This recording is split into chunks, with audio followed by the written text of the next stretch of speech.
কান ধরতে রে বাপ, জীবনে সালা আশা মাজবো না।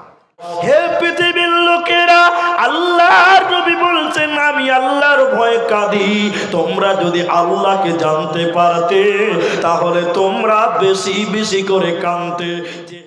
আজ মন মর চল চল রে ভাই, ঝরে দুটি আঁখি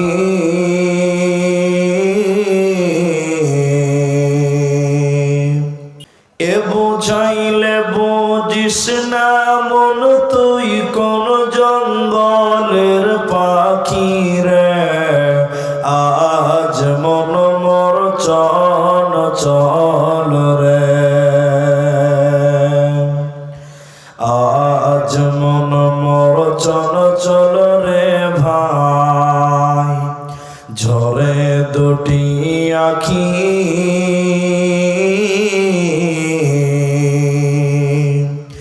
এ বোঝাইলে বুঝিস না মন তুই কোন জঙ্গলের পাখি রে। আজ মন মর চল চল রে, কাঁচা বাঁশের খাট পালঙ্ক শুকনো পাটের দড়ি এ আত্মীয় স্বজনে মিলে রেখে আসবে আপন বাড়ি রে। আজ মন মর চল চল রে, কুলের পাতা গরম পানি গোসল করাবে এ গোসল করায়া মন তোর কাফন পরাবে রে। আজ মন মর চল চল রে, কাফন পরায়া মন তোর খাটলে তুলিবে এ খাটলে তুলিয়া মন তোর জানাজা পড়াবে রে। আজ মন মর চল চল রে, জানাজা পড়ায়া মন তোর কবরে রাখিবে এমন কিরণাকির ফেরেশতা তখনই আসিবে রে। আজ মন মর চল চল রে, মন কিরণাকির ফেরেশতা তখনই জিগাবে রব কি তোমার দিন কি ছিল কারবা দিনে ছিলে রে। আজ মন মর চল চল রে, মা কান্দিবে বেটা রে বেটা এ মা কান্দিবে বেটা রে বেটা, বোন কান্দিবে ভাই রে এ ঘরের বিবি সেও কান্দিবে আর তো কেহ নাই রে। আজ মন মর চল চল রে, আজ মন মর চল চল রে ভাই, ঝরে দুটি আঁখি এ বুঝাইলে বুঝিস না মন তুই কোন জঙ্গলের পাখি রে। আজ মন মর চল চল রে। উপস্থিত চলমান সভার যোগ্যতম সভাপতি, স্টেজে ওলামায়ে কেরাম, অতিথিবৃন্দ, সামনে বসে থাকা গুটি কয়েক দিনদার ইমানদার মুমিন ভাই সকল, স্নেহের কচি কাঁচা পর্দার অন্তরালে বসে থাকা মমিনা সলেহা মা ও বোনেরা, প্রাণ প্রিয় দকলপুকুরবাসী, হরিরামপুর দক্ষিণ দিনাজপুরবাসী, সর্বাগ্রিসে সে মহান আল্লাহ তাবারাক ওয়া তাআলার প্রশংসা জ্ঞাপন করি যে আল্লাহ তাবারাক ওয়া তাআলা আমাদেরকে এক মহিলা মাদ্রাসা কেন্দ্রিক আয়োজিত মাহফিলে বসিয়ে কোরআন এবং হাদিসের আলোচনা করা, আপনাদেরকে শ্রবণ করার যিনি তৌফিক ইনায়াত করেছেন, সেই মহান মুনিবের দরবারে শুকরিয়া আদায় করি। আমরা মুহাব্বতের সঙ্গে বলি আলহামদুলিল্লাহ। দরুদ ও সালাম বর্ষিত হোক শেরকারে কায়নাত তাজদারে মাদানী নবী কুল শিরোমণি ইমামুল আম্বিয়া, নবী মক্কি, নবী মাদানী, নবী আহমদ, নবী মুহাম্মদুর রাসূলুল্লাহ সাল্লাল্লাহু আলাইহি ওয়াসাল্লাম। আল্লাহুম্মা আমিন। আল্লাহুম্মা সাল্লি আলাইহি, আল্লাহুম্মা বারিক আলাইহি। মোহতারাম ভাইও, আজিজ ও বুজুর্গ দোস্ত, আমি কোরআনুল কারীমের সূরা আনফাল থেকে একটি আয়াত, সূরা মুনাফিকুন থেকে একটি আয়াত আপনাদের সামনে তেলাওয়াত করেছি। হাদিসে নববী থেকে একটি হাদিসের টুকরো পাঠ করেছি। উল্লেখিত আয়াত এবং হাদিসকে কেন্দ্রবিন্দুর মধ্যে রেখে কিয়ামতের দিন মানুষের কথা বলবো, যদি আল্লাহ তৌফিক দেন দাঁড়াবেন কিয়ামতের ময়দানে। আলাইহি তাওয়াক্কালতু ওয়া ইলাইহি, সেই দলগুলো হবে সম্মানিত উপস্থিতি, কর্মের উপরে দল হবে কিয়ামতের দিনে। কেমন কর্মের দিকে? কিয়ামতের দিন মৌলিকভাবে দল বা গ্রুপ হবে দুটো, মৌলিক দুটি, একটি জান্নাতি, অপরটি জাহান্নামী। কিন্তু এই দুটির ভিতরেও অনেকগুলো দল আরো দাঁড়িয়ে যাবে তাদের ভিতর থেকে। যেমন জাহান্নামীদের ভিতর থেকে কাফের, ফাসিক, মুনাফিক, মুশরিক, এদের আলাদা আলাদা গ্রুপ তৈরি হবে, যদিও তারা সবাই জাহান্নামী। অনুরূপ জান্নাতীদের ভিতর থেকে অনেক গ্রুপ বেরোবে। যেমন সলিহিন, তাদের একটা গ্রুপ থাকবে, সাবিরিন, তাদের একটা দল, মুফলিহুন, মুহতাদুন, এদের একটা একটা করে দল, মুত্তাকি, এদের একটা দল, মুমিন, তাদের হবে আরেকটা দল।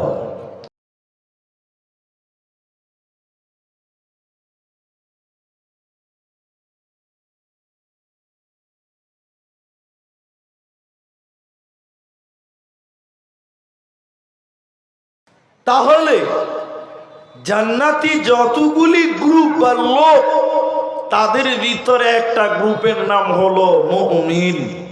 মুমিন, সেই মুমিন সম্পর্কে আপনাদের সামনে গুটি কিছু কথা আপনাদের তুলে ধরার চেষ্টা করব ইনশাআল্লাহ। আর আল্লাহ যাকে সুসংবাদ দেন, তিনি কোনদিন মানে মুমিনদেরকে সুসংবাদ দিয়েছেন, জাহান্নাম যেতে পারে না। বলেছেন আল্লাহর সুসংবাদের নামই হলো মুমিনদের জন্য জান্নাতের সুসংবাদ।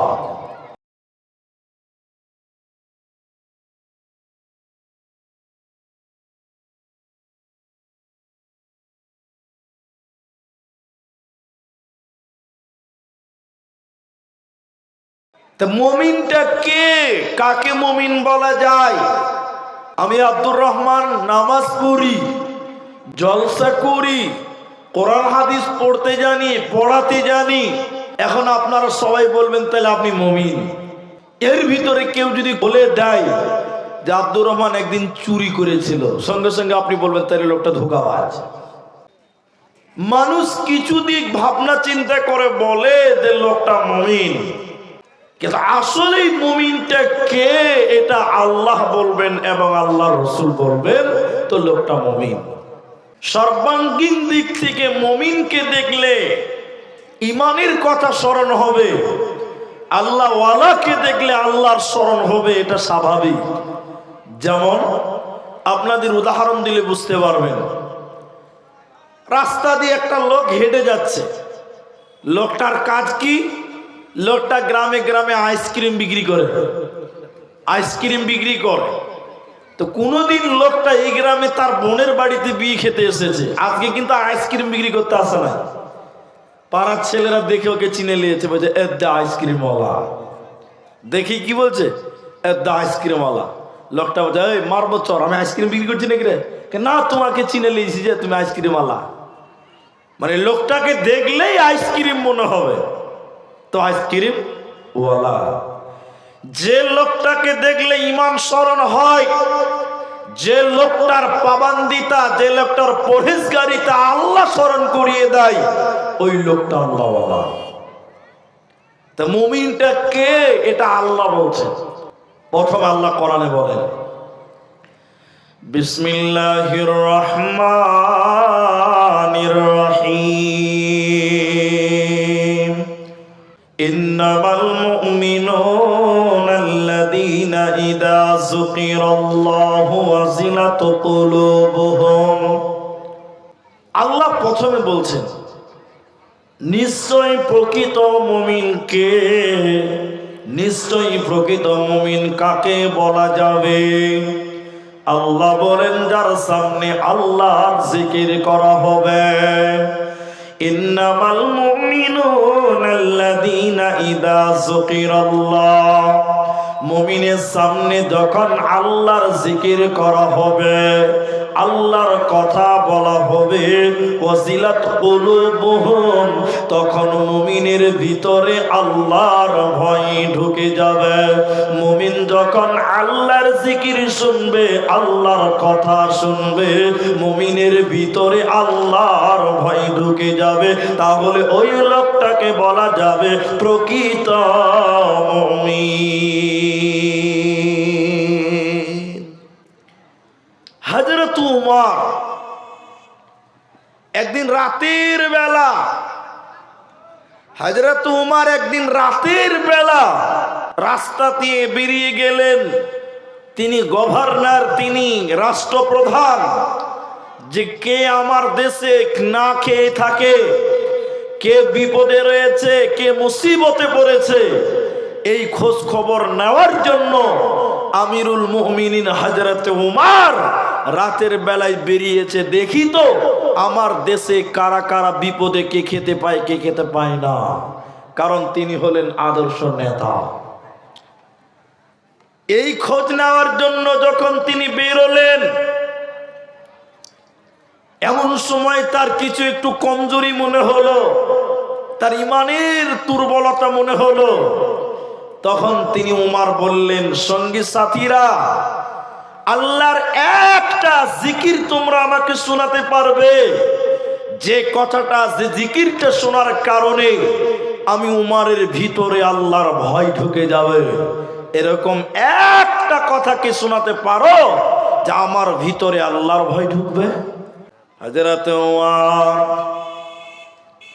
এ কথা বলে যখন রাতের বেলায় চলতে লাগলেন, একজন সঙ্গী বললেন, আমিরুল মুমিনিন ওমর, আমি বলতে পারি, আমি বলতে পারবো এমন এমন কথা যার কারণে আপনার ভিতরে, আমাদের ভিতরে আল্লাহর ভয় ঢুকে যাবে। বলা এমন কি কথা, এমন কি জিকির রয়েছে আমার ভিতরে আল্লাহর ভয় ঢুকবে? পেছন দিক থেকে বলছেন, বিসমিল্লাহির রহমানির রহিম, ফামান ইয়ামাল মিথকালা যাররাতিন খায়রান ইয়ারা। উমর চলতে চলতে যদি যারা বরাবর তুমি ভালো কাজ করো উমর,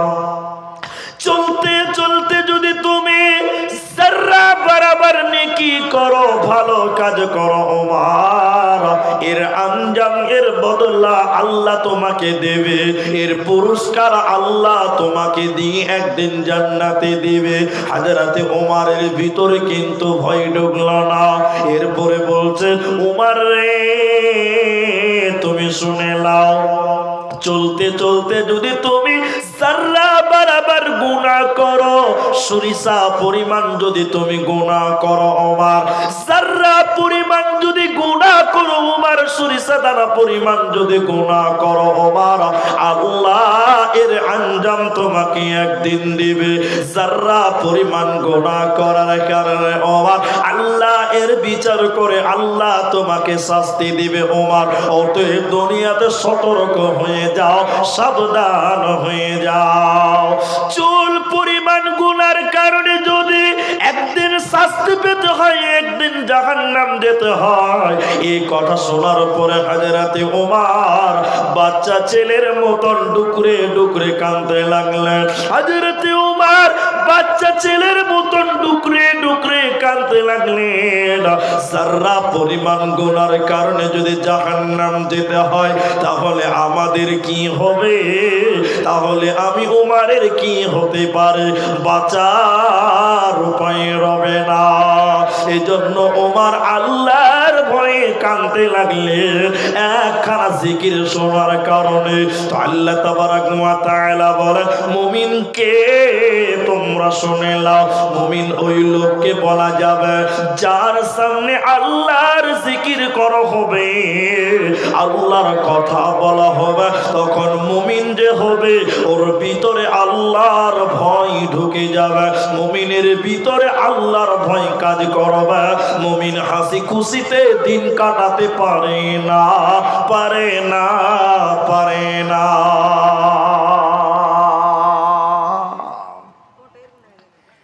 হতে পারে না।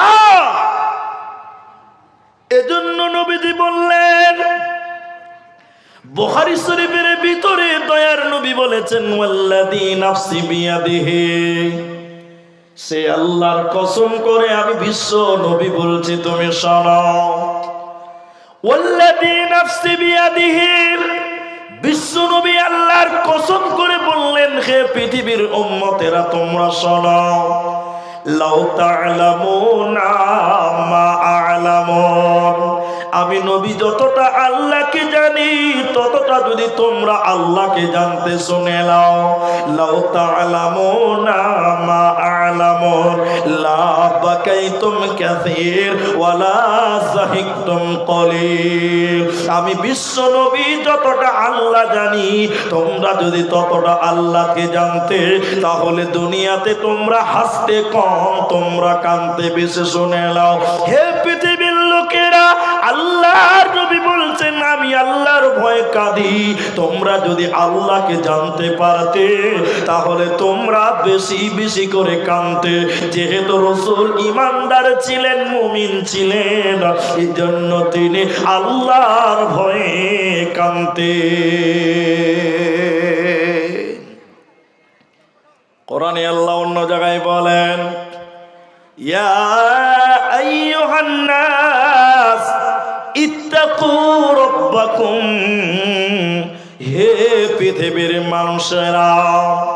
এখানে শুধু মুসলমান নয়, এখানে শুধু বাঙালি বিহারি নয়, তামাম পৃথিবীর মানুষকে আল্লাহ বললেন, ইয়া আইয়ুহান নাস, হে পৃথিবীর মানুষেরা, ইত্তাকু রাব্বাকুম, তুমি তোমার আল্লাহকে ভয় করো, তুমি তোমার রবকে ভয় করো, তুমি তোমার আল্লাহকে ভয় করো। কেন আল্লাহকে ভয় করতে হবে? কেন? আল্লাহ বলেন, বান্দা, ইন্না জালজালাতাস সাআতি শাইউন আযীম, কিয়ামতের ভয়ঙ্কর কম্পট সম্পর্কে তোরা আমি আল্লাহকে ভয় কর। ওতে পৃথিবীর লোক আল্লাহকে বেশি বেশি করে ভয় করো, যদি তুমি প্রকৃত মুমিন হতে চাও। কারণ যে ব্যক্তি মুমিন হবে, আল্লাহর ভয় সদা সর্বদা থাকবে। ওতে পৃথিবীতে মুমিন হয়ে যাও, আল্লাহর ভয় দিলে তুমি রাখো। আমাদের দিলে আল্লাহর ভয় নাই, আল্লাহর ভয় নাই। দেখবেন একদিকে দেখেন, আমি দেখাই। আমি বাবজি 5-7 বছর আগে ইমামতি করতাম। এই বাবু বসো, এই বসো। আমি 5-7 বছর আগে মসজিদে ইমামতি করতাম, ইমাম ছিলাম। পরে এখন কিছু করতে পারি না, সময় দিতে পারি না। তো আমি একদিন মসজিদের ইমাম, আর কলকাতার দিকে দেখবেন ইমামদের অনেক সম্মান। তো রাস্তা দিয়ে হেঁটে যাচ্ছি, গ্রামের রাস্তা দিয়ে, ইমাম সাহেব মানুষ, 3টা ছেলে বিড়ি খাচ্ছিল। বিড়ি, বিড়ি বুঝেন তো? আপনার দিকে বিড়ি খায় না? খুব খায়। খেলে ভিটামিন হবে, শরীর ফুলবে, আর মরার পরে পিটবে আল্লাহ ওই শরীরে। তো বিড়ি খাচ্ছিল 3টে ছেলে। তা আমি রাস্তাতে হাঁটছি, বুঝলেন, আমাকে দেখে 2টা ছেলে তাড়াতাড়ি বিড়িটা ফেলে দিল। ফেলে দিল কেন? ভদ্রতা। জি, ইমাম সাহেবের সামনে বিড়ি খাবে, এটা আবার হয় নাকি? ও ফেলে দিল। আর মাঝখানের ছেলেটা বিড়িটা ফেললো না। এরা ডানে বায়ে যারা আছে হোঁড়া মারছে, আবার বিড়িটা ফেল। মুনি সাহেব এসে, ইমাম সাহেব এসে, বিড়িটা ফেল।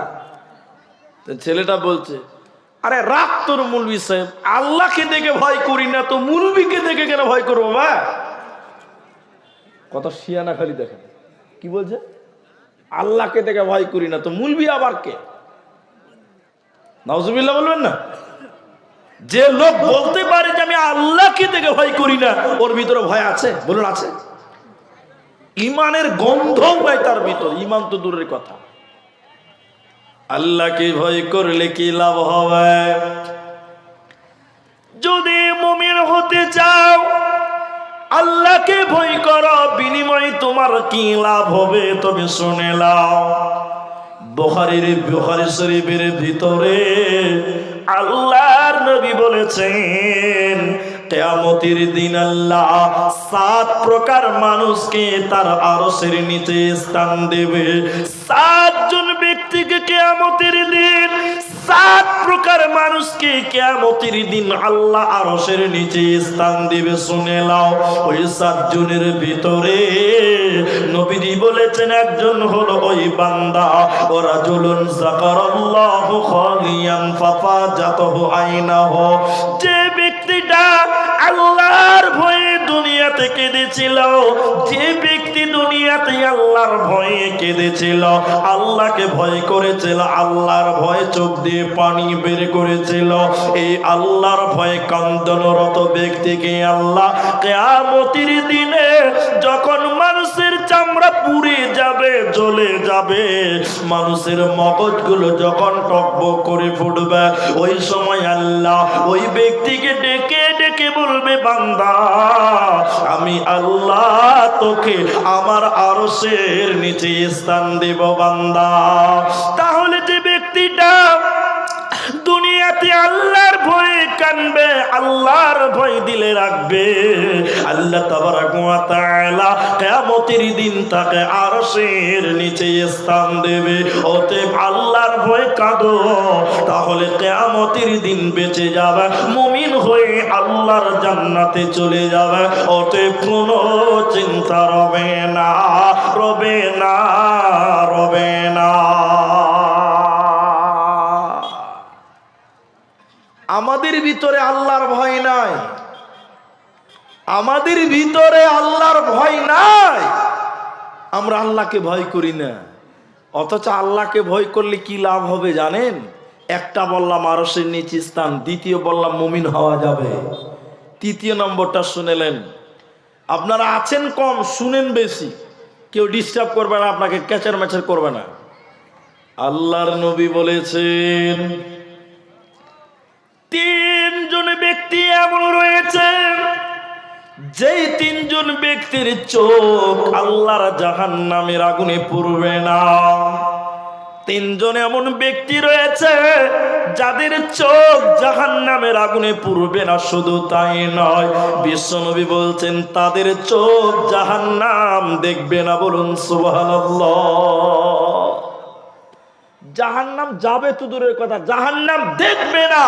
3 প্রকার মানুষ এমন রয়েছে যাদের চোখ জাহান্নামে পুড়বে না এবং জাহান্নাম সেই চোখ দেখবেও না। বলুন সুবহানাল্লাহ। সেই তিনজন কে? এক নম্বর নবী বললেন, যে ব্যক্তিটা আল্লাহর ভয়ে কাঁদে, কোনদিন কাঁদেন না, অন্তরে তো আল্লাহর ভয় বলতে কিছু নাই, অথচ আল্লাহ বলছেন যদি মুমিন হবি, আমার জিকির শুনবি, তোদের ভিতরে আমি আল্লাহর ভয় ঢুকে যাবে। নবী বললেন, যারা আল্লাহর ভয়ে যে চোখ কানবে, ওই চোখ জাহান্নামের আগুনে পুড়বে না, ওই চোখ জাহান্নাম দেখবে না, দেখবে না।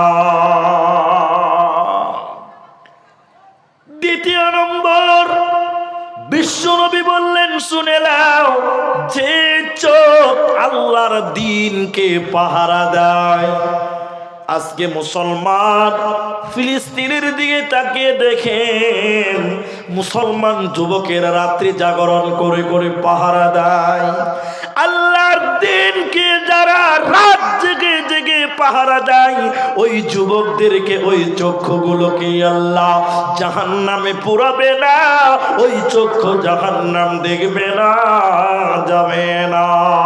আর তিন নম্বর নবী বললেন, যে চোখ বেগানা নারী দেখলে নিচু হয়, যে চোখ মেয়ে মানুষ দেখলে নিচু হয়, গায়ের মাহারাম নারী দেখলে যে চোখ নিচু হয়, ওই চক্ষুকে আল্লাহ আরশের নিচে স্থান দেবে, ওই চোখকে আল্লাহ জাহান্নাম দেবে না, ওই চক্ষুকে আল্লাহ জাহান্নামের আগুনে পোড়াবে না।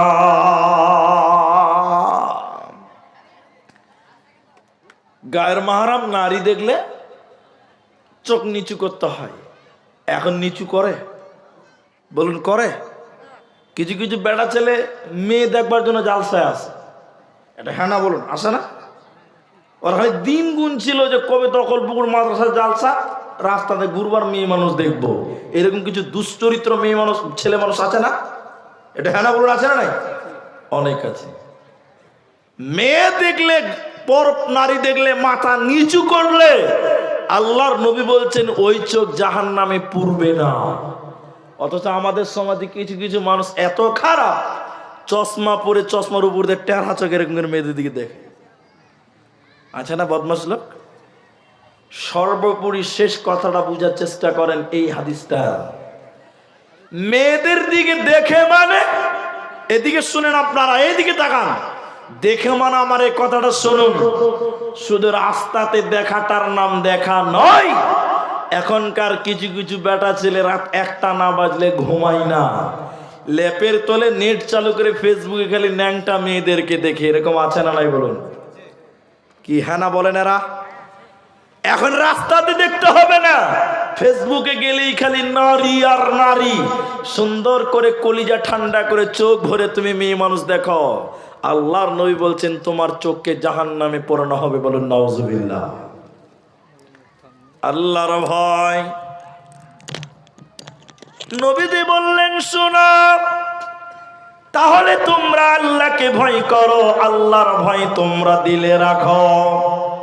এ পৃথিবীর লোক আল্লাহর ভয় দিলে রাখবেন তো মুমিন হবে, নচেত মুমিন হওয়া যাবে না।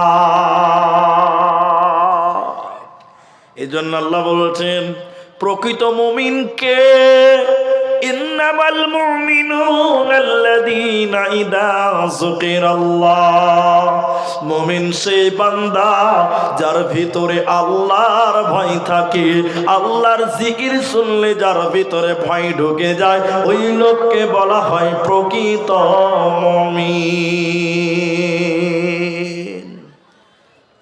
এটা মেয়ে জাহান্নাম যাবে, হাদিসে একটা মহিলা জাহান্নাম যাবে।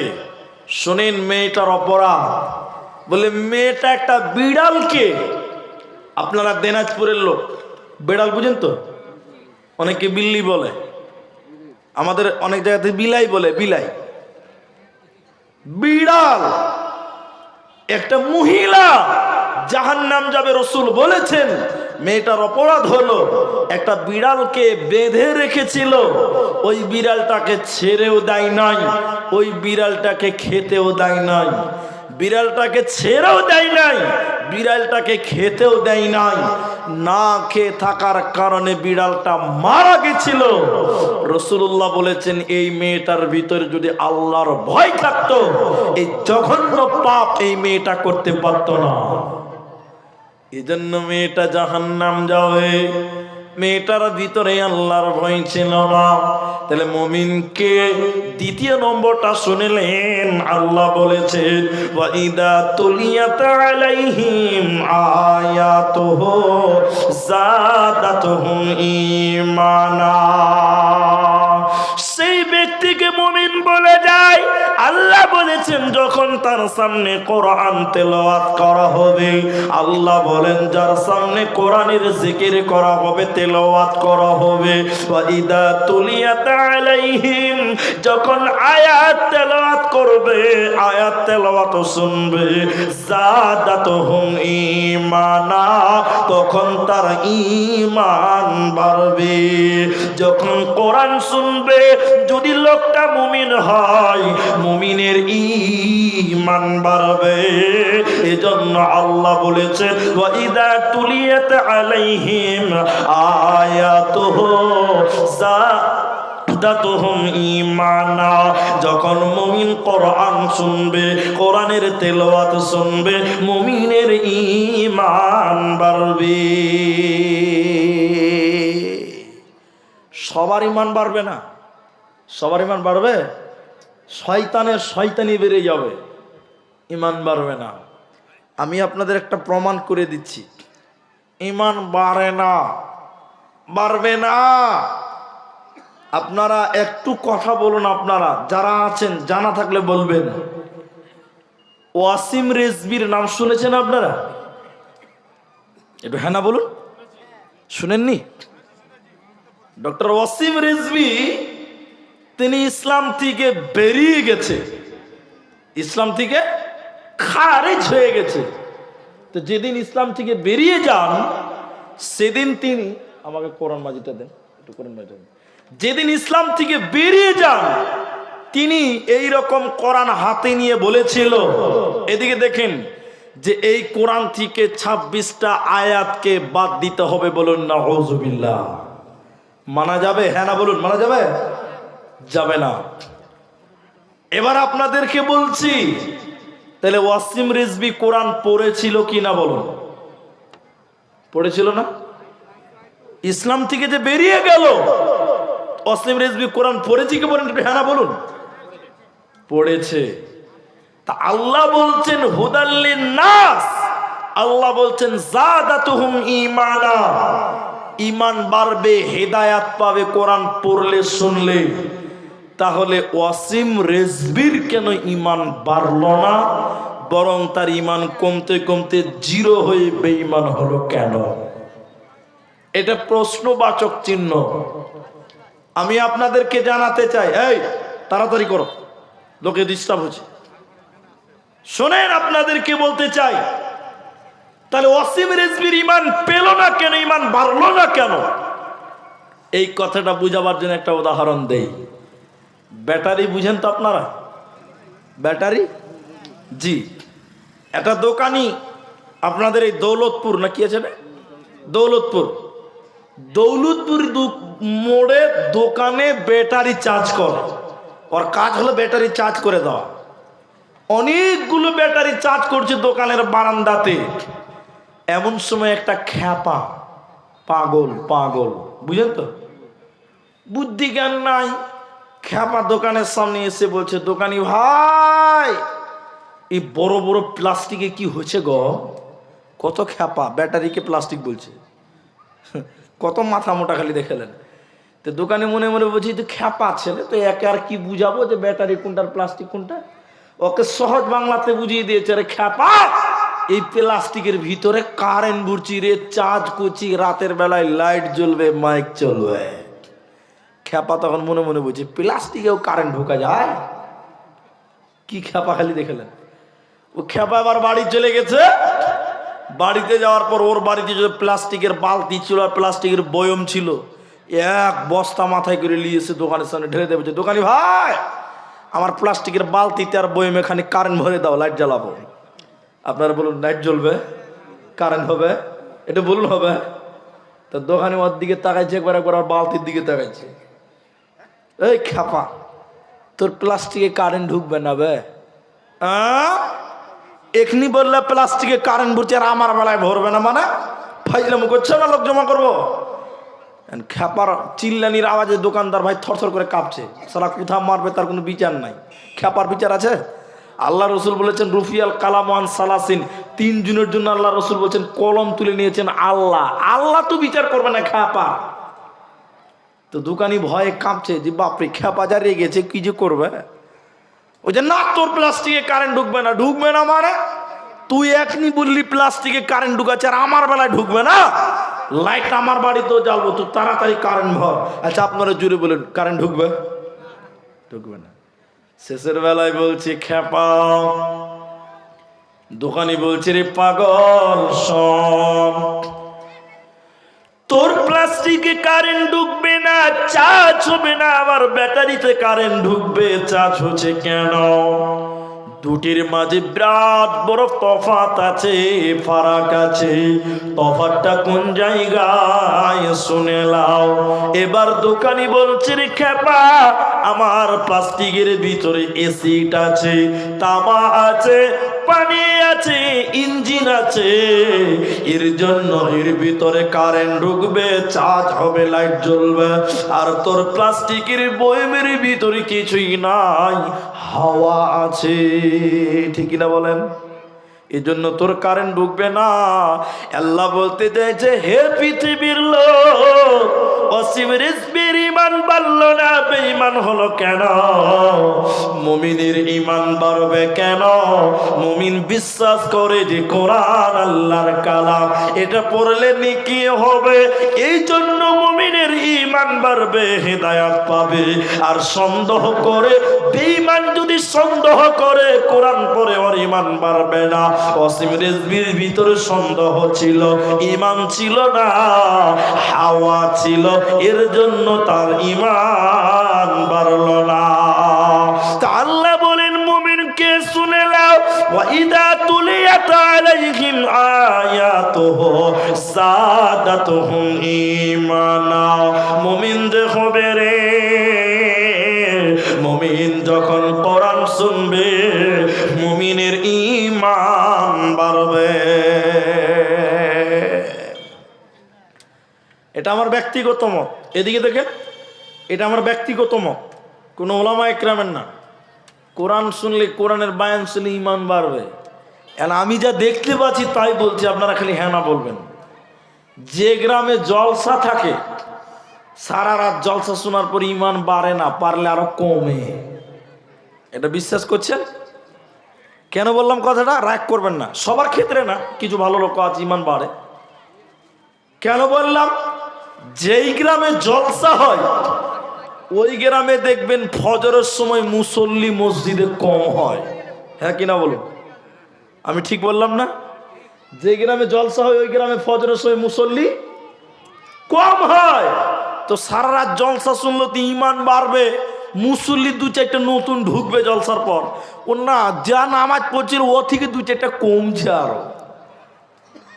বন্ধুরে আমার, তার মানে আমি এখনো মুমিন হতে পারি নাই। এর মানে আপনি এখন পর্যন্ত মুমিন হতে পারেননি। আল্লাহ 3 নাম্বার মুমিনের কথা বলছে, ওয়া আলা রাব্বিহিম ইয়াতাওয়াক্কালুন। মুমিন যে হবে আল্লাহর উপরে তাওয়াক্কুল করবে। যে ব্যক্তি মুমিন হবে, আল্লাহ বলছেন সে শুধু একমাত্র আল্লাহর উপরে ভরসা করবে। মুমিনের যতই বড় বিপদ হোক না কেন, মুমিন কোনোদিন হতাশ হতে পারে না, পারে না, পারে না। সবাই বলুন, ভরসা করব কার উপরে? বাপ আল্লাহর উপরে করব। এখন আমাদের আল্লাহ ভরসা নাই, আছে? নাই। খুব ফোন আসছে, কারণ এখন জালসার টাইম লয় তো, মানে আমি এই টাইমে কোনোদিন উঠি না। তো আজকে আমার নসিব ভালো, খুব ভালো পেয়ে গেছি, বারবার ফোন করছে। যাই হোক, ফোনটা ধরতে পারছি না। তা আমি আপনাকে যেটা বলছি আপনাদের শোনেন। তাহলে মুমিন যে হবে, ভরসা করবো কার উপরে? বাপ আল্লাহর উপরে। একটু সুন্দর মোহাব্বতের সঙ্গে বলেন, কার উপরে বললাম? আল্লাহর উপরে করবো। এখন আমাদের আল্লাহ ভরসা দেখবেন, 1 মিনিট আপনাকে দেখায় আল্লাহ ভরসা কেমন। আমাদের আল্লাহ ভরসার অবস্থাটা খালি একটু দেখেলেন, তাহলে বাস বুঝে নেবেন। একটা লোক দোকান দিয়েছে, কোনো একটা নতুন দোকান। এখন বলুন, নতুন দোকানে বিক্রি ভালো হবে না কম হবে? কে বললো ভালো হবে? কম হবে। ওর দোকানে কি কি মাল আছে এটা প্রচার হতে 2-4 মাস লাগবে। কি আইটেম আছে লাগবে না? সময় লাগবে না? তারপরে বাইরের খরিদ্দারগুলো আসবে। জি কথা হ্যাঁ কিনা বলুন? তো নতুন দোকান দিয়েছি, বিক্রি হচ্ছে না, মানে বরকত নাই ব্যবসাতে। ব্যবসাতে কি নাই বললাম? বরকত। তখন মসজিদের ইমাম সাহেব আর মুলি সাহেবের কাছে এসে বলছে, মুলি সাহেব দোকানে ভালো বেচা কিনা হচ্ছে না, বরকত না, এটা তাবিজ দিতে পারবে? কি চাইছে বলুন? তাবিজ। বরকতের মালিক কে? সবাই বলুন, একটু জোরে বলুন না রে বাবা। বরকতের মালিক আল্লাহ। চাইতে হবে কার কাছে? আল্লাহর কাছে। বলছেন না মুলি সাহেব তাবিজ দাও, আমার বরকত হচ্ছে না। এরকম আছে কি না বলুন? তাহলে এর আল্লাহ ভরসা আছে?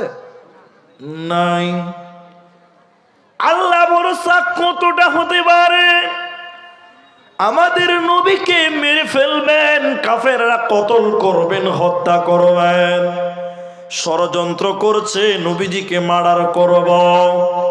আল্লাহ তাবারাক ওয়া তাআলার আদেশে নবী চলে যেতে লাগলেন, সঙ্গে আবু বকরকে নিলেন, আর নবীর বিছানায় নবীর চাদরে আলীকে ঘুমাতে বললেন। আমি হিজরতের বয়ানে নাই, আমি লম্বা আলোচনায় যাব। শুনলেন আল্লাহর নবী আবু বকরকে নিয়ে মক্কা থেকে বেরিয়ে গেল। কাফিররা জানতে পারল, মুশরিকরা জানতে পারল দয়ার নবী হুজরতে নাই, ঘরে নাই, পেলিয়ে গেল, বেরিয়ে গেল, মক্কা থেকে পালিয়ে গেল। এ খবর যখন কাফেররা সকালবেলা পেল, কাফেররা তলোয়ার নিয়ে, অস্ত্র নিয়ে, তীর নিয়ে চারিদিকে বেরিয়ে গেল। মুহাম্মদকে যেখানেই পাবো সেখানেই মারব। যখন সকাল হলো, আল্লাহর নবী আবু বকরকে নিয়ে একটা গর্তে লুকালেন, একটা গুহাতে লুকালেন।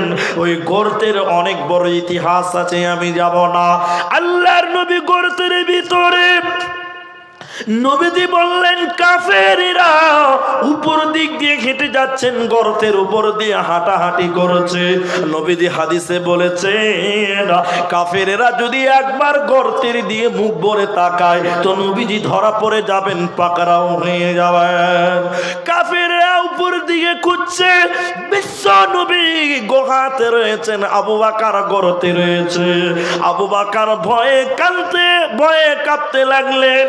হযরতে আবু বকর ভয়ে কাঁপতে লাগলেন, ভয়ে কাঁপতে লাগলেন।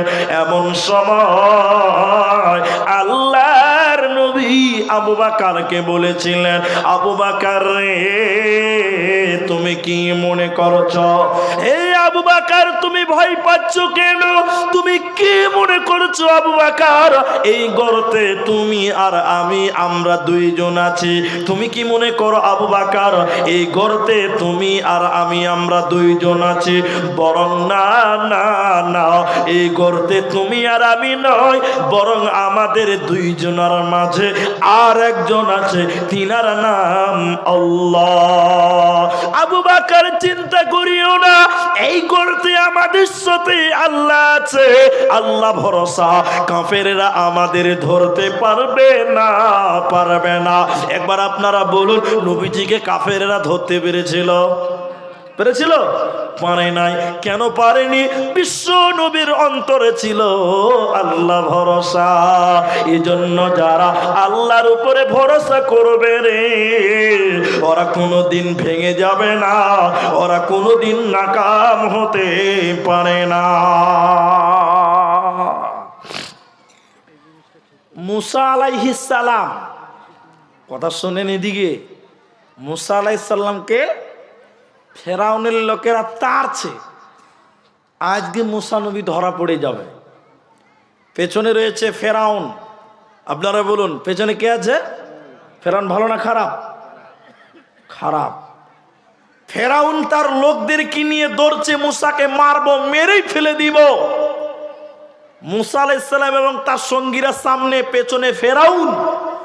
যেতে যেতে ডান দিকে বাঁ দিকে অনেক বড় বড় পাহাড়, মরুভূমির পাহাড়। সেই পাহাড়ে মুসা আলাইহিস সালাম উঠতে পারবেন না। তাহলে দুদিকে পাহাড় ঘেরা, ওইদিকে উঠা সম্ভব নয়। পেছনে কাফের ফেরাউন রয়েছে, আর সামনে রয়েছে লোহিত সাগর, যাকে আমরা বলি নীল নদী বলে জানি আমরা আর কি। এখন বলুন, সামনে সমুদ্র, পেছনের শত্রু, ডানে বায়ে বিপদ, বাঁচার কোনো পথ আছে? একটু জোরে বলুন না রে বাবা, আছে? সাহাবীরা মানে মুসার সঙ্গীরা বলছেন কলা আসহাবে মুসা, মুসার সঙ্গীরা তখন বলতে লাগলেন ইয়া মুসা, হে আল্লাহর নবী মুসা, আমরা ধরা পড়ে গেলাম, শোনেন আমার বাপজিরা। মুসা আলাইহিস সালাম বলতে লাগলেন, তার সঙ্গীরা যখন বলছেন ইয়া মুসা, আমরা ধরা পড়ে গেলাম, আমরা মারা যাব, হে মুসা তুমি কি করবে করো, ঈমান এনেছি কিন্তু মরতে রাজি নয়। মুসা আলাইহিস সালাম বললেন কাল্লা, কখনো নয়। মুসা আলাইহিস সালামের আল্লাহ ভরসা কত মজবুত দেখলেন। হযরতে নবী মুসা তখন বললেন কাল্লা, কখনো নয়, কখনো নয়, আমি আল্লাহর নবী কখনো ধরা পড়ব না, আমার সাথে আল্লাহ রয়েছে। বলুন সুবহানাল্লাহ। আমার সাথে কে আছে? আল্লাহ রয়েছে। আল্লাহ তখন বললেন মুসা, তোমার হাতে যে লাঠি রয়েছে, এই লাঠিটা তুমি সমুদ্রে মেরে দাও। আজকে মুলবিরের যারা মুলবি ফারাগাত করে তাদের লাঠি দেওয়া হয়। হযরতে নবী মুসার হাতে লাঠি থাকতেন, ওই লাঠি যখনই সমুদ্রে মেরে দিল, সুবহানাল্লাহ, সমুদ্রের পানিগুলো দুই দিকে ভাগ হয়ে গেল, সমুদ্রের মাঝখান দিয়ে রাস্তা হয়ে গেল। বলুন সুবহানাল্লাহ। আপনারা বলুন মুসা নবীকে মারতে পেরেছে? এটা বলুন বাপ, কে বাঁচিয়েছেন? বাঁচানোর মালিক কে? আল্লাহ। মুসার ভিতরে ছিল আল্লাহ ভরসা। সুবহানাল্লাহ বলুন। কি ভরসা ছিল? আল্লাহ ভরসা। আর আমাদের খানিক দোকানে বিক্রি হয়েছে না, তো বলছে আল্লাহ আবার কি দিবে, মুলবি সাহেব তাবিজ দাও। জি হ্যাঁ কি না বলুন? আমাদের আল্লাহ ভরসা নাই। দেখবেন দেখবেন আপনাকে আর দুটা দেখাচ্ছে, দুটা এদিকে দেখেন। আমি যখন মাদ্রাসার ছাত্র, আপনারা আইনুল বাড়ির নাম শুনেছেন? হাফেজ আইনুল বাড়ির নাম শুনেছেন? আল্লাহ তিনাকে জান্নাতবাসী করুক, সকলে বলেন আমিন। ইনারা হয়তো দেখেছেন। তাও হাফিজ আইনুল বাড়ি আলিয়া ভি মারা গেছেন। উনি ঘুরিসা আলিয়া মাদ্রাসার ছাত্র, আমি ওই মাদ্রাসার ছাত্র। বীরভূম ঘুরিসা আলিয়া মাদ্রাসার ছাত্র ছিলেন, আর আমি ও মাদ্রাসার ছাত্র। তো আমি ছাত্র জীবনের কথা বলছি। মাদ্রাসার 3 তলা ছাদের উপরে রয়েছে সরকারি মাদ্রাসা, বিরাট মাদ্রাসা। 3 তলা ছাদের উপরে রয়েছি। তো এবার তার পার্শ্বের একটা বাড়িতে মোরা ছাদের উপরে ধান মেলে দিয়েছে। ধান, এই যে এটা ধানের জমি তো মনে হয়, এটা ধানের জমি। তো ধান উসিয়েছে, আপনারা বুঝাতে পারছি কিনা, ধান সিদ্ধ করেছে আর কি, রোদে শুকাতে ছাদে। আর বর্ষার দিন ভাই, সকাল না বিকাল, কখন বৃষ্টি আসবে কোনো ভরসা আছে? কেউ আমরা জানি না। খালি ধানটা মেলে দিয়েছে, মেলে দিয়ে ওরা নিচেও নামতে পারেনি, ভাটাম বৃষ্টি শুরু হয়ে গেছে। আমরা মাদ্রাসার সাথে দেখতে পাচ্ছি পাশাপাশি। তখন বলছে সালা মরার আল্লাহ দেখতে পাই না কখন বৃষ্টি দিতে হবে। নাউজুবিল্লাহ বলবেন না? এইরকম করে কি আর চলবে? মানুষ তো না খেয়ে মারা যাবে। এইভাবে বলছে মরার আল্লাহ দেখতে পাই না, আল্লাহকে বলছে মরার আল্লাহ। নাউজুবিল্লাহ বলবেন না? আমাদের আসামে দেখবেন অনেক বন্যা হয়, আপনারা পেপার পত্রিকা যারা পড়েন তারা জানেন, অনেক বন্যা হয়। প্রতি বছর 2বার 3বার 4বার পর্যন্ত বন্যা হয়। তো একবার ধান ডুবে গেল, সব জমির ধান নাই, পানির তরে 10 দিন 12 দিন চলে গেছে, আর ধান হবে না, পচে গেছে। আমাদের পাড়ার মা চাচিরা বলছে, আমাকে সব মুলবি বলে, আমাকে শুনি বলছে, মুলবি রে এবার ধানের দাম খুব হবে রে বা। কেন চাচি? কইছে সব পুরে মুড়ে গেল, লোক কি খাবে, আর খেতে পাবে না। মনে হচ্ছে ফেরেস্তার খালাতো বোন আছে ওটা, ওর সঙ্গে কত আল্লাহর যোগাযোগ আছে, আর খেতে পাবে না। খেতে দেওয়ার মালিক কে? বাপ আল্লাহ। তা আল্লাহ যদি ওই মরা জমিনে ধান দিতে পারে কি পারে না? সকলে বলুন পারে। ওইটাই হলো, পানি দ্রুত শুকিয়ে গেল, ধান পচে গেছে, সেই পচা ধানের গুড়া থেকে আবার নতুন করে ধান বাড়িয়েছে। সুবহানাল্লাহ বলুন। আমাদের আল্লাহ ভরসা নাই, বরং কি বলতে হবে, দেখ আল্লাহ পানি দিয়েছে, বন্যা দিয়েছে, সে আল্লাহ আবার আমাদের ধান দেবে, এটা ভরসা রাখতে হবে কি হবে না? কথা হ্যাঁ কিনা বলেন? এরা ভরসা নাই।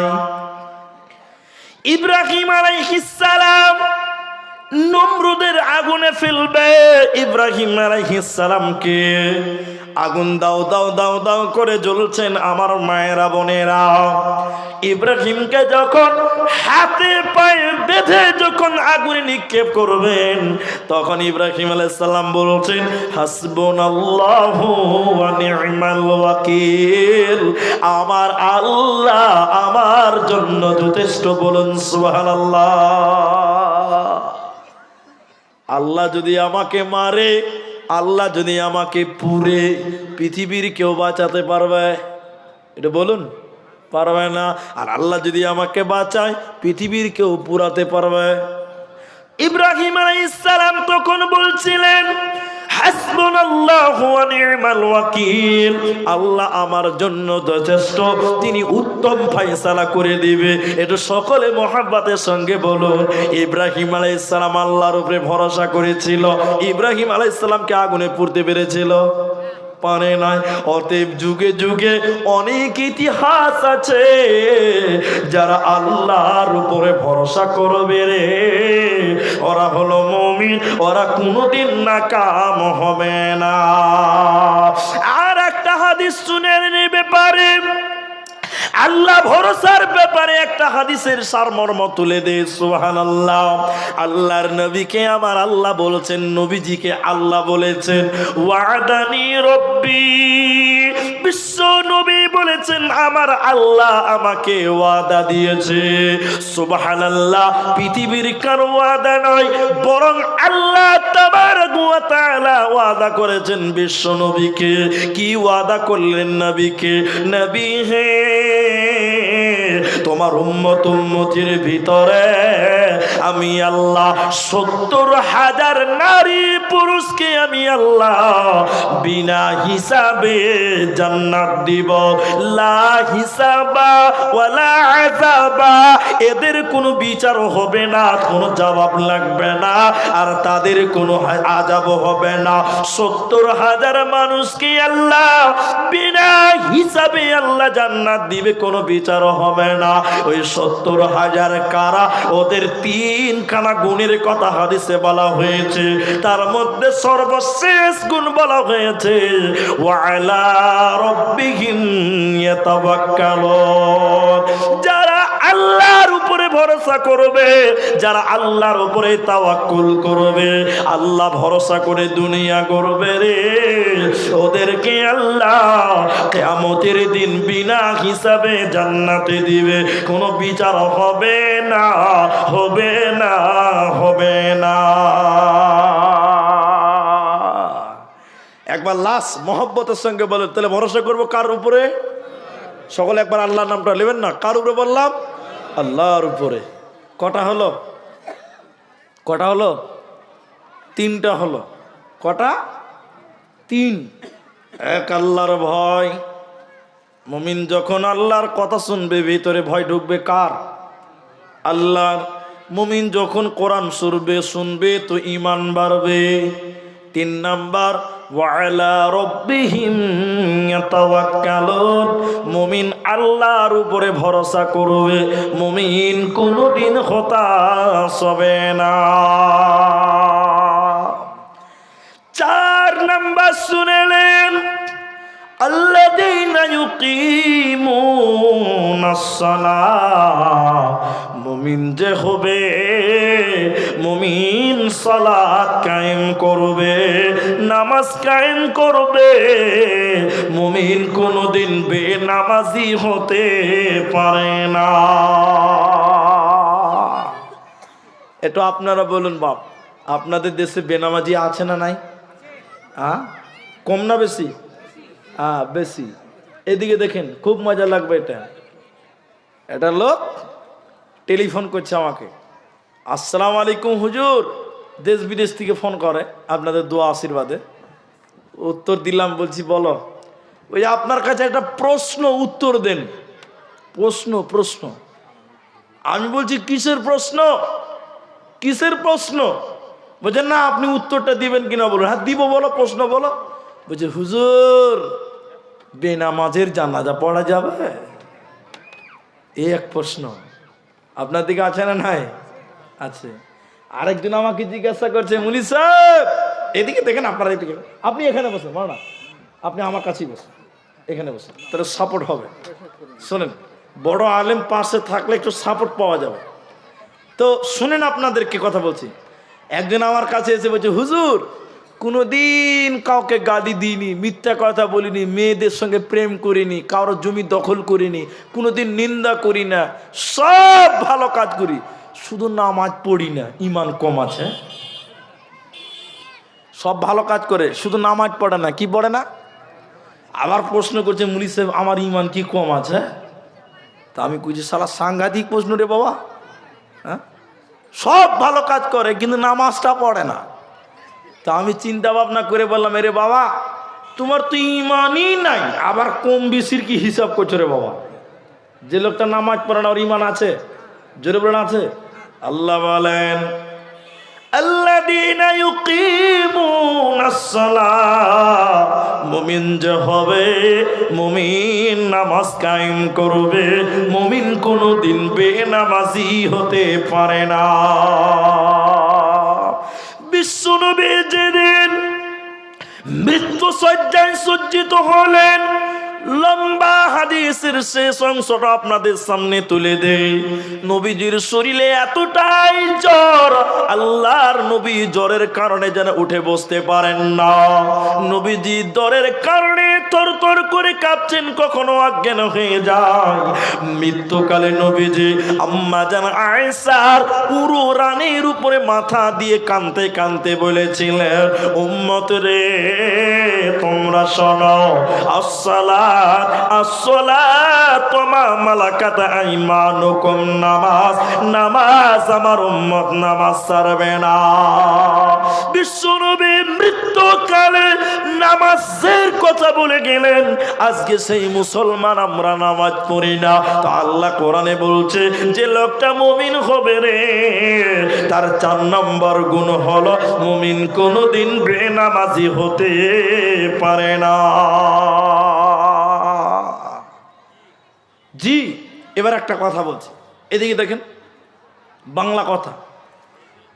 সব সাদা দুধ নয়। দুধ বুঝেন তো আপনারা? দুধ বুঝেন না? গরুর দুধ আপনারা দুধ বলেন, কিন্তু আমাদের দিকে দুধ বলে না। আমাদের দিকে যদি দুধ বলে দেন, পিঠের চামড়া থাকবে না। এটা খারাপ কথা। ও ভালো চেনে, ও খুব ভালো চেনে। খরিদ্দার একটাই আছে এখানে ভালো।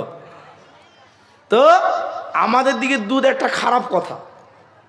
আমাদের দিকে দুধকে বলে গাখির। এটা বলুন কি বলে? গাখির। শিখে লেখেন ভালো। তো সব সাদা দুধ নয়। ফর এক্সাম্পল দিচ্ছি আপনাকে, মৌলানা সাহেব সাদা পাঞ্জাবি, সাদা টুপি পড়েছে, এটা সাদা কিনা? হ্যাঁ কিনা বলুন? এটা কি দুধ? এটা দুধ না। তাহলে সব সাদা দুধ নয়। কিন্তু সব দুধ আবার সাদা। দুধ কোনোদিন কালো হবে না। হবে? হবে না। দুধ কোনোদিন কালো, সব সাদা দুধ নয়। কিন্তু সব দুধ আবার সাদা। সব নামাজি মুমিন নয়। যতজন মসজিদে ইশারের নামাজ পড়েছে সবাইকে মুমিন বলা যাবে না। কেউ এসেছে দখল পুকুর মাদ্রাসায় জালসা, বিহাই গ্রামে জালসা, বিহাইকে দেখাবার জন্য অনেকে নামাজ পড়ে আছে না নাই? আছে। অনেক জামাই শ্বশুর গ্রামে জালসা, শ্বশুরকে দেখাবার জন্য মসজিদে নামাজ পড়ে, এরকম জামাই আছে না নাই? আছে। তাহলে এরা কি মুমিন? না। সব সাদা যেমন দুধ নয়, সব নামাজি তেমন মুমিন নয়। তবে সব দুধ সাদা, তবে সব মুমিন নামাজি। কারণ মুমিন কোনোদিন বেনামাজি হতে পারে না। তাই আল্লাহ বলছেন আল্লাযীনা ইউকিমুনাস সালাহ, মুমিন যে হবে রে, মুমিন সালাত কায়েম করবে, নামাজ কায়েম করবে। আল্লাহ বলতে নামাজ তোমার জীবনের গুনাহকে মিটিয়ে দেয়। আরেকটা উদাহরণ দিছি তাহলে বুঝতে পারবেন। আরেকটা উদাহরণ দিছি বুঝতে পারবেন। এদিকে দেখেন, আমি পকেট থেকে, এই তুই মুখ বন্ধ কর, তোকে বকতে হবে না, তুই আসতে বলবি, ওরা জোরে বলবে, বুঝলি? হ্যাঁ ঠিক, তুই ভালো বুঝেছি। আমি এইরকম পকেট থেকে একটা কাগজ বার করলাম, এদিকে দেখেন, এদিকে। এই কাগজটা হলো আমার ভিজিটিং কার্ড, আমার বাড়ির ঠিকানা, আমার দোকানের ঠিকানা এসব দেওয়া আছে, বুঝলেন? এবার আমি মৌলানাকে দিলাম যে এই কার্ডটা লেন। তো বলছি কি আছে? বলে আমার অ্যাড্রেস দেওয়া আছে। কি হবে? বলে আপনারা এই যে ৫-৭টা লোক যারা আছেন, আপনাদেরকে আমার বাড়িতে দাওয়াত, জানুয়ারি মাসের ২০ তারিখে আপনাদের দাওয়াত করলাম। তা মৌলানা সাহেব এখন মোটামুটি বয়স হয়ে গেছে, ভারগার লোক। এখন বলছি এত দূর যাওয়া যাবে না, এত দূর যাওয়া যাবে না। হুট করে একজন বলছে, ওই উনি আমার ভাই যিনি আছেন, উনি বলছে যে কেন যাওয়া যাবে না, মালদাতে ট্রেন ধরবো ডাইরেক্ট গুয়াহাটি। আর আমি বলে দিয়েছি গুয়াহাটিতে যে খেলে আমাকে ফোন করবেন, আমার ড্রাইভার আপনাদেরকে নিয়ে আসবে। সহজ হলো না? এরা তখন মনে মনে খুব খুশি, যাক এই চান্সে তা আসাম ঘোরা হয়ে যাবে। এবার 19শে জানুয়ারি এরা ট্রেন ধরছে, তখন আমাকে ফোন করলো, মালানা আমরা কিন্তু বেরিয়ে গেলাম। হ্যাঁ ঠিক আছে, আমরা চলে আসি স্টেশনে। গুয়াহাটিতে ঢোকার আগে ফোন করবেন, ড্রাইভার আপনাদের নিয়ে আসবে। এরা মনের আনন্দে গোটা রাত পার করে দিল। পরের দিন সকালে যখন গুয়াহাটি ট্রেনটা ঢুকছে, তখন বলছে এই মুনিশাকে ফোন কর, আব্দুর রহমানকে ফোন কর, ড্রাইভার পাঠাবে।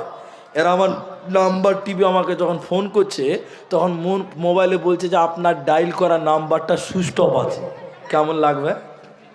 হ্যাঁ, ওরে সর্বনাশ, ধোকা টোকা দিল না তো আবার। এই ভাবছে, তখন বলছে আরে বাবা কোনো কারণে মোবাইল সুইচ অফ হতেও পারে। পারে কি পারে না? পারে। চল স্টেশনে যে ট্যাক্সিকে দেখাবো কাগজ, ও ঠিক নিয়ে চলে যাবে, আরো ভালো। এবার স্টেশনে নেমে এরা কাগজ দিকে ট্যাক্সিওয়ালায় ঠিকানা, বাড়ির ঠিকানায় নিয়ে গেছে। আমার দোকান আছে, দোকানের ঠিকানা আছে, বাড়ির ঠিকানায় যে আওয়াজ করেছে, মৌলানা আব্দুর রহমান সাহেব বাড়িতে আছেন? আমার স্ত্রী বলছে কে? বলে আমরা গাজল থেকে এসছি, হরিরামপুর দিনাজপুর থেকে এসছি। বলছে মুনি সাহেব বাড়িতে নাই, দোকানে আছে। ভাই তখন আরো ভয় লাগবে, লাগবে না? এবার ট্যাক্সিওয়ালাকে বলছে ভাই তাড়াতাড়ি দোকানে নিয়ে চ। ট্যাক্সিওয়ালা তাড়াতাড়ি গাড়ি ঘুরিয়ে দোকানের সামনে যে দেখছে, আল্লাহু আকবার, দোকানে শাটার লাগা। কেমন লাগবে খালি বলে? হ্যাঁ, ওরে সর্বনাশ। আবার বাড়িতে এসছে, মুনি সাহেব বাড়ি এলেন? না বাড়ি নাই, দোকানে আছে। আবার দোকান, এই দোকান আর মাকান, মাকান আর দোকান, দোকান আর মাকান, এই করতে করতে বাপ কলজা জুয়ে লিখেছে। ইনি বয়স্ক মানুষ, তখন বলছে কান ধরছি রে বাপ, জীবনে শালা আসাম আসবো না। একজন চিন্তাবিদ ইসলামিক গবেষক বলছে দুনিয়ার লোক মুমিনকে খুঁজতে গেলে দোকানে মাকানে খুঁজতে হবে না, মুমিনকে নামাজের টাইমে মসজিদে পাওয়া যাবে, যদি লোকটা মুমিন হয়। তাই আল্লাহ বলছেন তোরা যদি মুমিন হবি রে, তোরা নামাজ কায়েম কর। আর ৫ নাম্বার আল্লাহ বলছেন শুনে নাও, ওয়া মিম্মা রাযাকনাহুম ইউনফিকুন।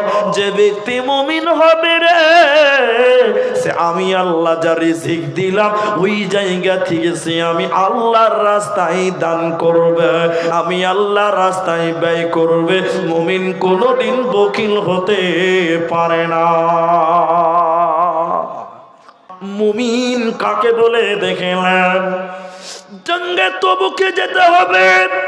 তবুকের যুদ্ধে যাওয়ার জন্য রাসূলের সঙ্গে সওদা হয়েছে, চুক্তি হয়েছে। আগামীকাল যুদ্ধে যেতে হবে। যুদ্ধের জন্য অস্ত্র লাগবে, খাবার লাগবে, উটু লাগবে, জামা কাপড় লাগবে। বাইতুল মালের গেট খুলে দেখলেন সুবহানাল্লাহ, বাইতুল মালে যুদ্ধের কোনো সরঞ্জাম নাই, কোনো টাকা নাই, কোনো পয়সা নাই। তাহলে আগামীকাল যুদ্ধে যাব কি করে? নবীজি যেন বড় চিন্তিত হয়ে গেলেন। যুদ্ধ হবে কি করে? কোনো মাল নাই। আল্লাহর নবী বললেন, বেলাল রে, হে বেলাল, মদিনার আনসার মুহাজিরদেরকে বলে দাও, এলান করে দাও, যার কাছে যে মাল আছে এনে মসজিদে নববীতে যেন জমা করে দেয়। আগামীকাল জঙ্গে তবুকে যেতে হবে। নবীর কথা বলে দাও, তিনি এলান করেছেন কোনো টাকা নাই, যার কাছে যে মাল আছে এনে জমা করো। হযরতে বেলাল মসজিদের উঁচু জায়গা যেখানে দাঁড়িয়ে আজান দেওয়া হতো, ওই জায়গায় দাঁড়িয়ে বলে দিলেন, ও মদিনার আনসার মুহাজিরেরা, আমার নবীজি বলছেন আগামীকাল জঙ্গে তবুকে যেতে হবে, কোনো মাল নাই, যার কাছে যে মাল আছে এনে তোমরা মসজিদে নববীতে জমা করে দাও। বুড়ো সাহাবীরা, আনসার মুহাজিররা মৌমাছি যেমন তার চাককে ঘিরে ধরে মসজিদকে ঘিরে লাগলেন। একজন এসে বলছে, হুজুর আমার যা মাল আছে 4 ভাগের 1 ভাগ নিয়ে নেন। কেউ বলছেন 2 ভাগ নিয়ে নেন, কেউ বললেন 3 ভাগ নিয়ে নেন। হযরতে উসমান বলেছিলেন, যত লোক যুদ্ধে যাবে তার অর্ধেক লোকের খরচ আমি হযরতে উসমান একাই বহন করব। বলুন সুবহানাল্লাহ। উমর সেদিন বলেছিল, আমি আবু বকরকে দানে হারিয়ে দিব, পাল্লা পাল্লি দানে হারাবো। আল্লাহ নবীর সাহাবী আবু বকর তখন কি করলে? এদিকে দেখেন, এতখানি একটা ক্যারি ঝোলা ব্যাগ, ওতে কিছু টাকা পয়সা জব ছিল, কয়েকটা দিনার দিরহাম ছিল, রাসূলের সামনে এরকম করে ঢেলে দিলেন।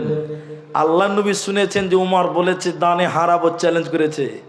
আল্লাহ নবী বললেন, আবু বকর তুমি কি দিলে তুমি বলো। আবু বকর তুমি কি দান করলে তুমি বলো। কেউ তো সম্পত্তির 1 ভাগ 2 ভাগ 3 ভাগ দিল, তুমি দিলে কি বলো। শুনলেন মায়েরা ভাইয়েরা, হযরত আবু বকরের জবাব শুনলে ঈমান বেড়ে যাবে। তিনি বলেছিলেন, ইয়া রাসূলুল্লাহ, আল্লাহকে এবং আল্লাহর নবীকে বাড়িতে রেখে আমার বাড়িতে যা কিছু ছিল আমি সব কিছু দিয়ে দিলাম, আমার বাড়িতে কিছুই নাই। সুবহানাল্লাহ বলবেন না? সব দিয়ে দিলাম, কিছু নাই। তখন হযরত ওমর বলছেন, আমি আজকেও জিততে পারলাম না। এরা ছিলেন দানবীর। তাই আল্লাহ বলছে, মুমিনদের হবে রে, ওদের 5 নম্বর গুণ হলো ওয়া মিম্মা রাযাকনাহুম ইউনফিকুন, ওরা আল্লাহর রাস্তায় দান করবে। মুমিন কোনোদিন বখিল হতে পারে না।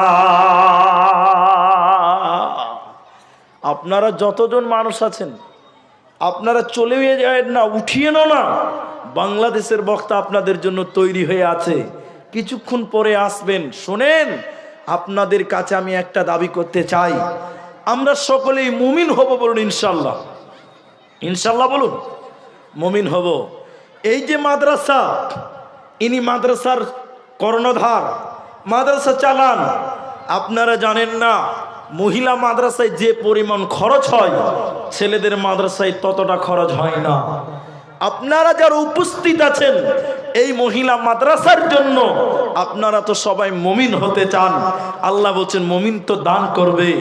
এই মাদ্রাসার জন্য এখন যারা উপস্থিত আছেন, এই ময়দান থেকে একটা দুইটা এইরকম হাত তুলতে পারবেন কি? একটা লোক বলতে পারেন যে মৌলানা আমি মুমিন হতে চাই, আপনি একটু আমার জন্য দোয়া করুন, আমি যেন আল্লাহর জান্নাতি হতে পারি, মুমিন বান্দা হয়ে জান্নাত যেতে পারি।